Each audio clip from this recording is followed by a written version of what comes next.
শুরু হলো এআইসিসির সাংবাদিক বৈঠক, সরাসরি নজর রাখবো।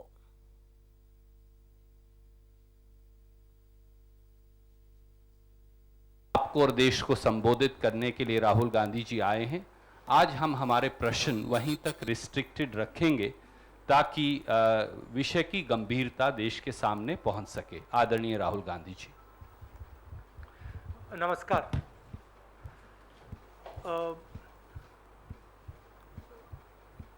नरेंद्र मोदी जी का एक और बीजेपी का एक नारा था, 70 साल में कुछ नहीं हुआ। और कल फाइनेंस मिनिस्टर ने जो भी 70 साल में इस देश की पूंजी बनी थी उसको बेचने का डिसीजन ले लिया है। मतलब प्रधानमंत्री ने सब कुछ बेच दिया।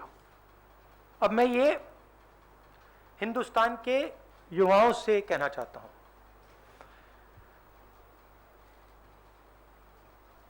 आपके हाथ से रोजगार छीना, कोरोना में आपकी मदद नहीं की, आपके जो किसान माता पिता हैं उनके लिए 3 स्पेशल कानून बनाए। और आज मैं यहां यह पढ़ना चाहता हूं कि प्रधानमंत्री अपने मित्रों को हिंदुस्तान का क्या क्या बेचकर दे रहे हैं।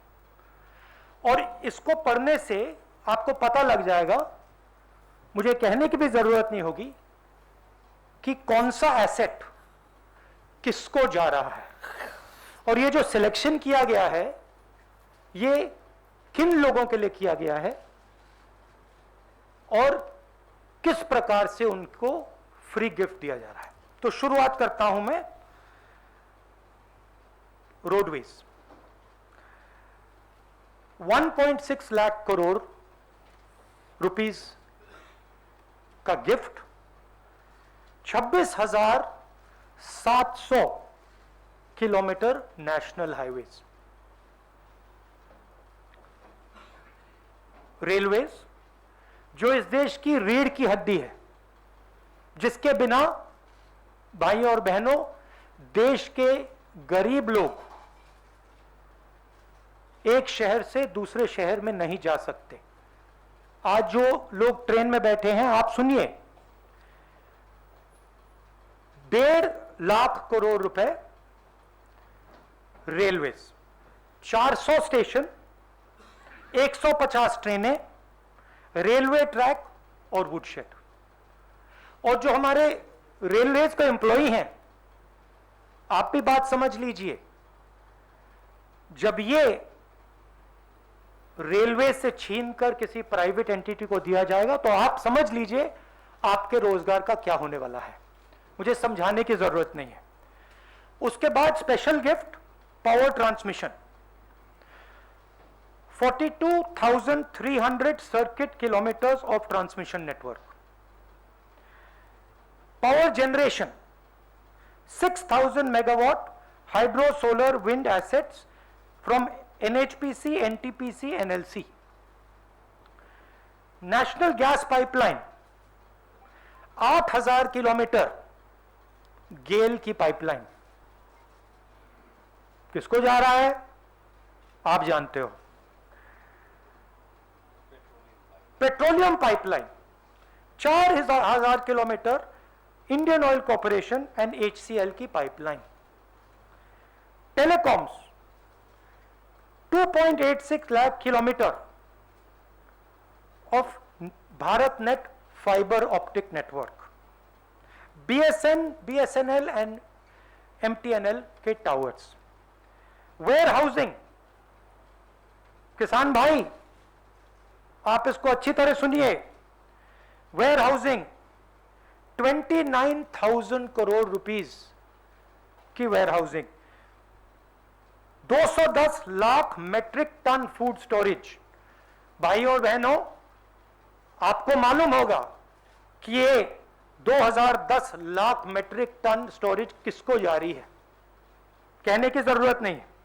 Mining 160 coal mines, 761 mineral blocks, airports 21,000 lakh crore, 21,000 crore sorry, 25 airports किसको जा रहा है आपको मालूम।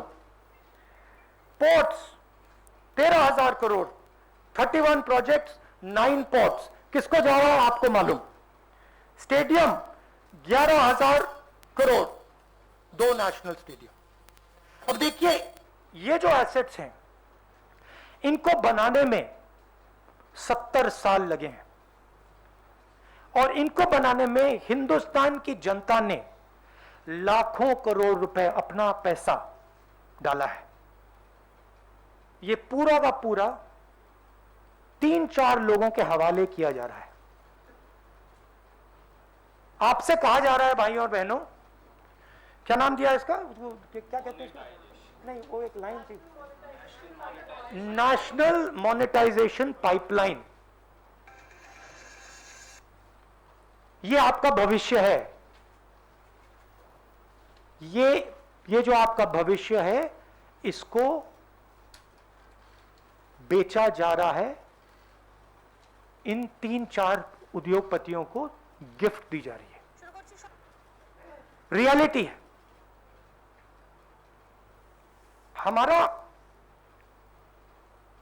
हम प्राइवेटाइजेशन के खिलाफ नहीं है, हमारा प्राइवेटाइजेशन का लॉजिक था। लॉजिक मैं आपको बता देता हूं। सबसे पहले जो स्ट्रेटेजिक इंडस्ट्रीज हैं उनको प्राइवेटाइज नहीं करा जाता था। इसमें से रेलवेज स्ट्रेटेजिक इंडस्ट्री हम मानते थे। स्ट्रेटेजिक क्योंकि ये हिंदुस्तान की रीढ़ की हड्डी है, स्ट्रेटेजिक क्योंकि ये लाखों करोड़ों लोगों को ट्रांसपोर्ट देती है, स्ट्रेटेजिक क्योंकि इसमें बहुत सारे लोगों को एम्प्लॉयमेंट मिलता है, इसलिए स्ट्रेटेजिक। दूसरी बात, जो इंडस्ट्रीज क्रॉनिकली लॉस मेकिंग होती थी उनको हम प्राइवेटाइज करते थे।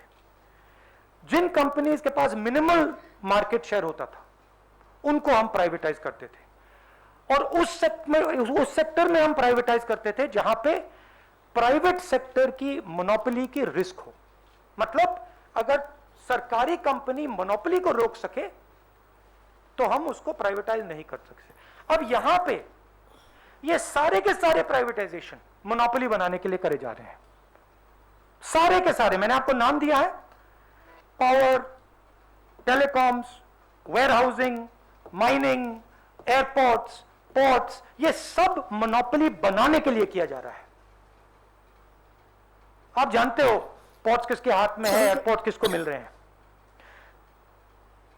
तो हम कहते हैं प्राइवेटाइज कीजिए, मगर देश को नुकसान मत पहुंचाइए।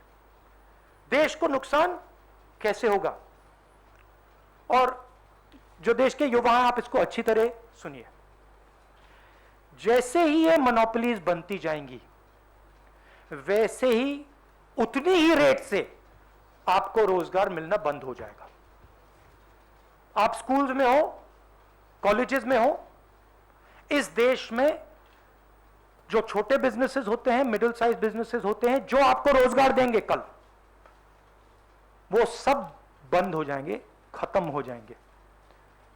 3-4 बिजनेसेस रहेंगे, इनको एम्प्लॉयमेंट देने की कोई जरूरत नहीं रहेगी और आपको रोजगार नहीं मिलेगा। मैंने कोरोना के बारे में बोला था, आप लोगों ने मजाक उड़ाया, ठीक है, मैं फिर से बोल रहा हूं, और हिंदुस्तान का युवा आप अच्छी तरह सुन लीजिए। जैसे ही ये होगा वैसे आपको रोजगार मिलने का चांस खत्म हो जाएगा। ये हिंदुस्तान की पूंजी बेची जा रही है, मगर ये आपके भविष्य पर आक्रमण है। नरेंद्र मोदी जी अपने 2-3 उद्योगपति मित्रों के साथ हिंदुस्तान के युवा पर आक्रमण कर रहे हैं। इसको आप अच्छी तरह समझिए। अब मैं अंग्रेजी में बोलता हूं। The Prime Minister and the BJP said that the Congress party has done nothing in 70 years. There is a list here of all the assets that the Congress party has helped build.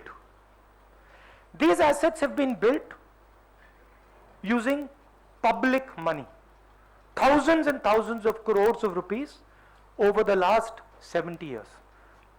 Now the Prime Minister is in the process of selling the crown jewels of this country.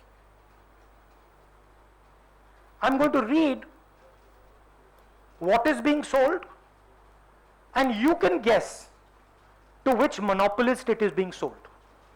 Frankly, this entire list is going to go to only 3 or 4 people. And these are the sectors that those 3 or 4 people are interested in. So, roads, 1.6 lakh crores, 26,700 kilometers of national highways. Railways, 1.5 lakh crores, 400 stations, 150 trains, railway tracks and woodsheds. Power transmission, 42,300 circuit kilometers of transmission network. Power generation, 40,000 crores, 6,000 megawatts of hydro, solar, wind assets.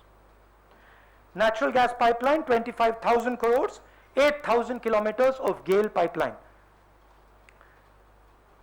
Power pipeline, 4,000 kilometers, sorry,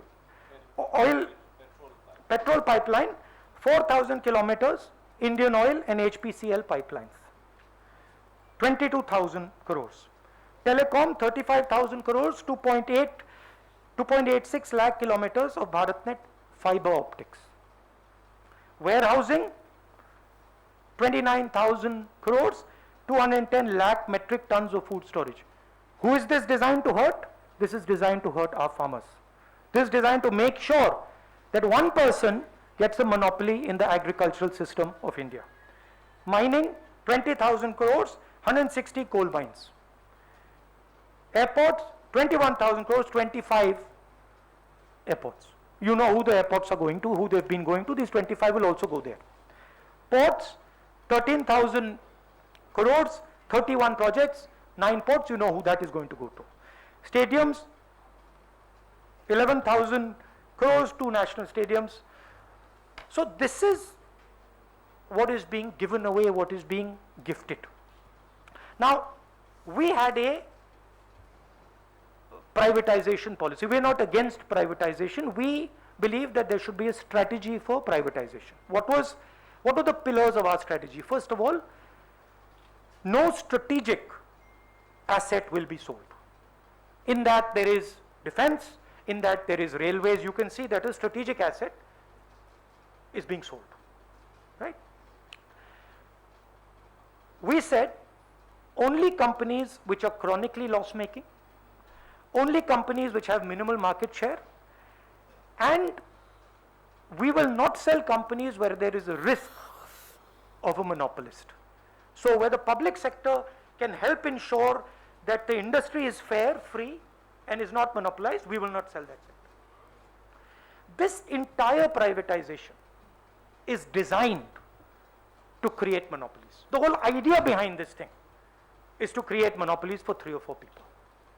And my young friends who are today searching for a job cannot find a job. You have to understand that the reason you cannot find a job is because the entire small and medium industries have been destroyed. And the reason they've been destroyed is because the Prime Minister insists on building 2 or 3 monopolies that own everything in this country. This is not just a gifting of India's assets. This is going to ensure that the young people in India will not be able to find employment in the future. I gave a warning during Corona. I said to you that Corona is going to be a disaster.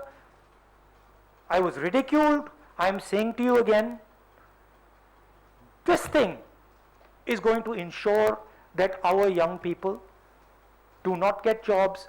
This is going to ensure that our entire industrial structure is controlled by 2 or 3 people. And so as a youngster, it is your duty and my duty to fight this and to make people understand what the Prime Minister is doing. The Prime Minister is not working for the people of India. The Prime Minister is working for 2 or 3 monopolists. There are many other issues related to this, which we haven't gone into the details of, but we are concerned. There is the issue of what happens